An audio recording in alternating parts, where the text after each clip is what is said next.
Hello and welcome, my connoisseurs of movies, TV shows, and literature. Are you ready to shake things up? I know I am. For all my new viewers, you may call me Loup Garou. And if you don't know French, that means werewolf. You will find that I love werewolves. I'm surrounded by them. But that's not this week. This week is an interesting experiment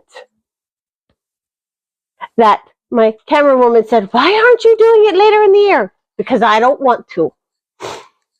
And you can watch it whenever. But have you ever met someone who danced to the beat of their own drum while everyone else marched to the beat of theirs? Yeah, someone who danced to the beat of their own drum while everyone else marched to the beat of theirs. This movie is about just such a woman. Her name is Sarah, and she lives in an apartment with her best friend Chaz. Or in the apartment above her best friend Chaz's place. While at the DMV, trying to renew her driver's license, she meets Nelson, and this is where her drum beat starts to play in his life. Don't know what movie I'm talking about? Well, it is an old one. It came out in 2001. And it's called Sweet November. And it stars Keanu Reeves as Nelson Moss, Charlize Theron as Sarah Deaver, and the main reason why I watched this movie, my sour cream and onion flavor, Jason Isaacs. Jason plays Chaz Whatley, Sarah's best buddy. And for all my new viewers, a flavor is any actor I can binge watch. From their oldest work to their newest work, back to back to back to back, without getting bored or tired.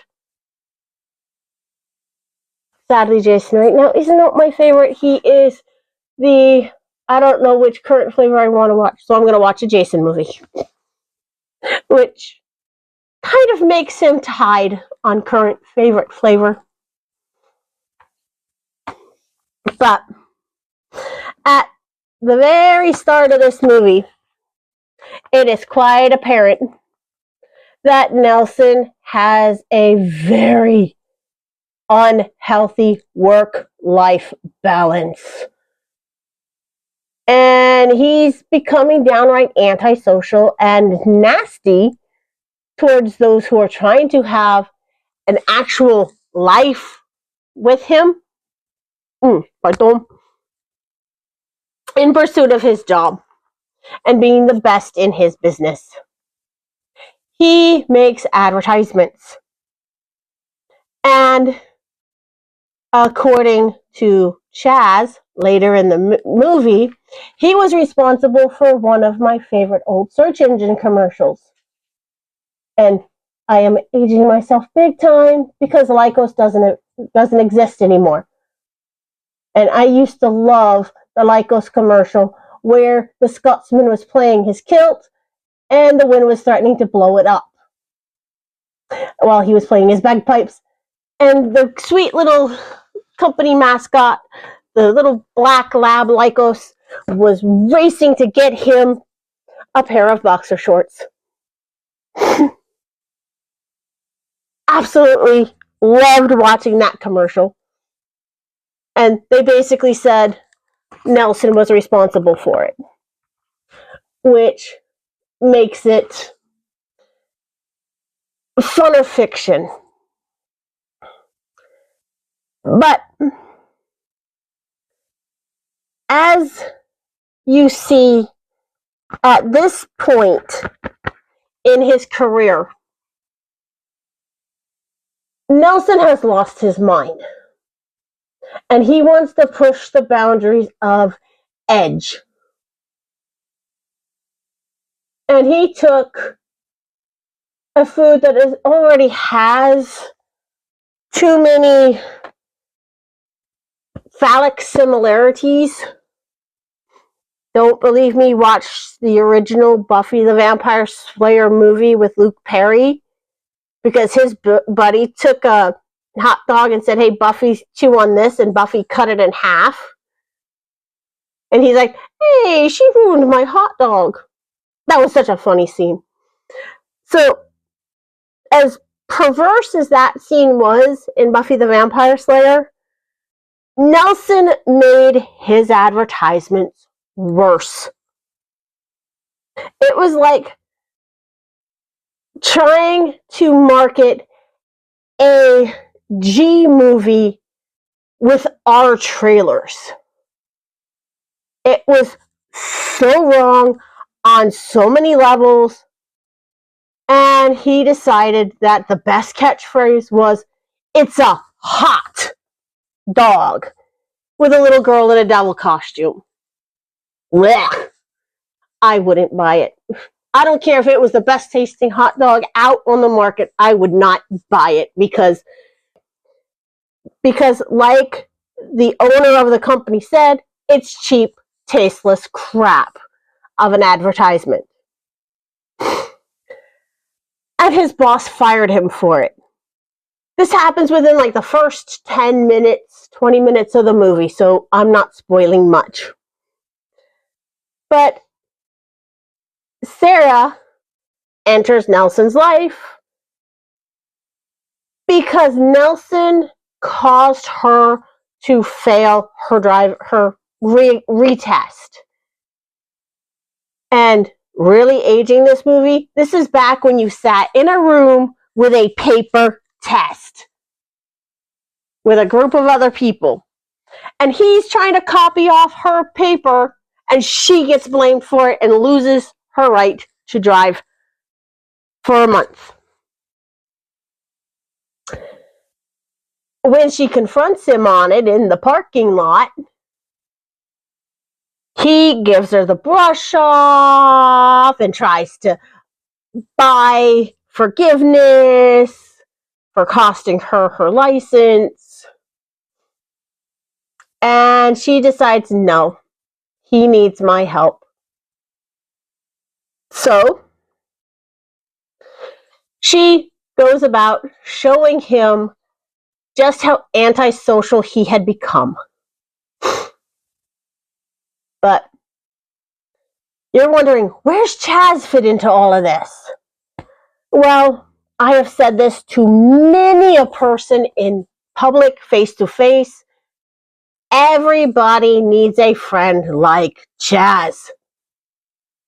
Chaz is Sarah's bodyguard, her sounding board, her emotional support animal, and when push came to shove, he gives Nelson her backstory. The why she set up her life the way she set it up. And he even tries to convince Sarah that she needs to talk to Nelson nearing the end of November. She needs to talk to Nelson about what he is willing to do for her. And the best part about Chaz is he has a great career in advertising as well.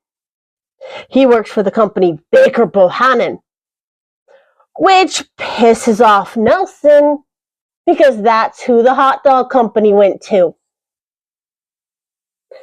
Now, Chaz can be everything I said to Sarah because he and his partner Brandon, he and his boyfriend Brandon, I don't know if it was legal for them to be married where they were living at the time. Probably not. But his lover, Brandon, have a very healthy work-life balance in the form of Cherry for Chaz and Brandy for Brandon. You heard me correctly. Chaz and Brandon, when they want to leave everything behind and just have fun, don some of the funnest cocktail dresses you'll ever see, wigs, acrylic nails, and makeup, the whole 9 yards, and go to clubs and just have fun and party. And they'll bring Sarah and the different guys of her experiments with them to help the guys work on whatever they need working on.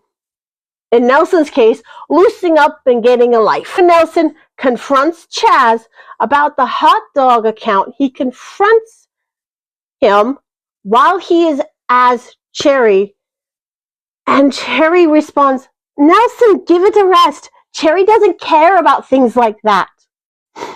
Meaning, work is for Chaz. Chaz handles work, Cherry handles fun and relaxation. And props to Jason, who in an interview about playing this character said he had a blast, because what other profession would allow him to be something else entirely? And he thought it was hilarious to be in the dress and the wig with the nails and the makeup. And Enchante tried to raise his voice, raise the octave of his voice, because he's a more baritone voice gentleman. Not super deep, but not super high. Nice right in the middle. And Michael Rosenbaum, who plays Brandy, for being secure enough in their masculinity to actually take on these roles. Because I still know many an actor nowadays that wouldn't touch Chaz or Brandy or any such role with a 10-foot pole. Because they not only played cross-dressers, and they just liked dressing up as women. They didn't identify as women. They just liked dressing up and having fun, because they were both secure in being homosexual men.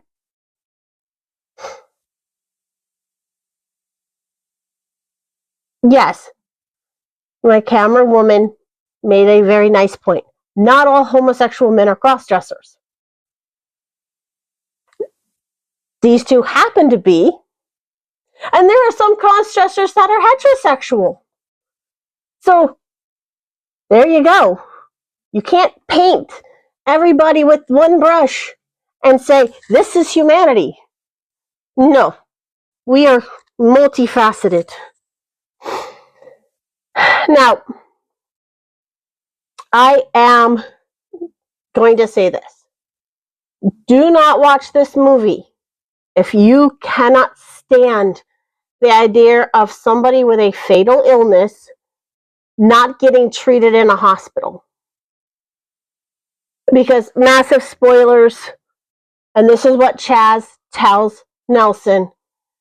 Sarah has non-Hodgkin's lymphoma, and she stopped treatment because when she was trying to get it treated, nothing was working. So she chose quality of life over quantity of life, and it caused a rift with her family. But Chaz said it the best. She said if she couldn't have an ordinary life, she was going to live as abnormally as she could.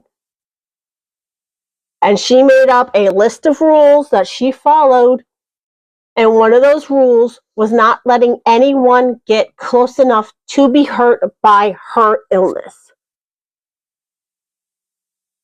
And you have to hear Charlize tell Keanu a lot of things, specifically at the end of the movie. So, no, I'm not saying any more on that. Now, you also shouldn't watch this movie if you don't like toxic men. And Nelson is a very toxic man to begin with. However, in being taken out of the environment that made him toxic and exposing him to Chaz, Brandon, a cute little dude named Abner, whom you never see the parents of. Sarah said his father's missing and his mother is a homebody and you never see her. Al and Osiris, the bookstore owners, he meets everybody that Sarah hangs out with. And he starts seeing just how much happier she is with this tight-knit community than he ever was by himself, focusing on his job. Now, the reason why I say if toxic men trigger you or rub you the wrong way, anger you, Greg Germain's character, Vince Holland, and Frank Langella's character, Edgar Price, are the worst type of man you could possibly run across. And Nelson, at the very beginning of the movie, still wants to get back into the job and go back and like nothing ever happened, like he was never fired.